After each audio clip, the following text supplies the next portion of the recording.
Se fueron para Boca Chica por ahí, una yola arrancaron. A las 5:30 de la tarde entraron de allá para acá, todo quemado del sol, sin un solo pecadito.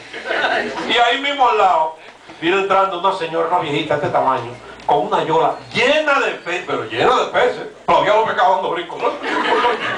Y los tigres dicen, pero vea acá, ¿qué carnada usará esta señora?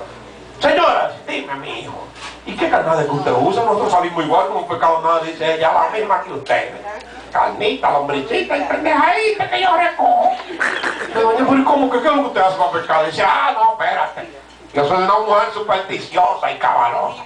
Yo hago una ceremonia antes de salir de mi casa. A las 4:30 de la mañana me levanto. Le levanto la sábana a mi viejo y lo chequeo. Si él tiene la bimbola para la derecha, yo tiro el anzuelo para la izquierda.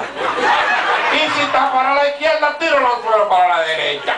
Y le dice al otro muchacho, doña, si el hombre amanece de derecho, dice ella, ese día yo no pesco.